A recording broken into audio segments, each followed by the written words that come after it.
Hello mga kabayan kong mga Bisaya. Kumusta?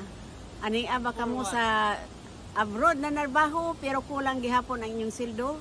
Tan-awa kini nga video kay makatabang kini kaninyo.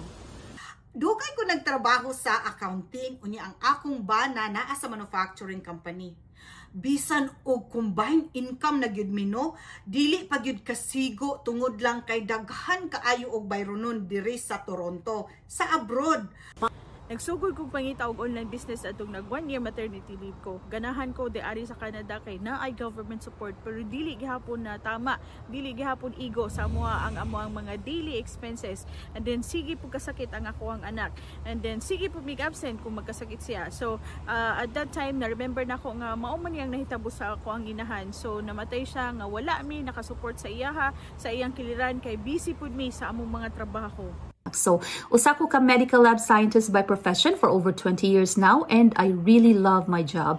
But more than a year ago, niundang ko sa kuang trabaho tungod sa issue sa kuang tuhod. Man ako pagtabang sa kuang bana. We all ang ato mga expenses, ang ato mga gipanggastos ma-tax write-off at the end of the year tungod aning business online. Tungod aning online business no, amo ang nabayaran amo ang more than 50,000 na utang adtong nag 1 year maternity leave ni. And then we're able to travel in more than 5 countries sa Europe for 1 month last year.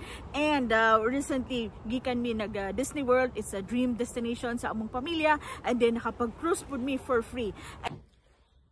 Because of this business na nakita nako back in 2020, nausab gyud ang akong kinabuhi. Pag travel na mi o ganang bitang dili na ka mangutang sa imong credit card. Una, kung naamoy pangandoy sa inyong kaugalingon, kung naamoy pangandoy sa inyong kinabuhi, why not grab this opportunity?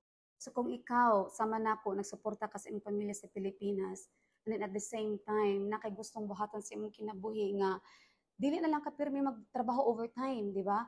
So sulayan nimo siya nga negosyo, ibutang nga imong pangalan ng imong email address, kay padalan ka namo sa tanang impormasyon kinahanglan nimong mahibalan, mahitungod ani nga negosyo, kay basin di ay kinipod ang solusyon sa imong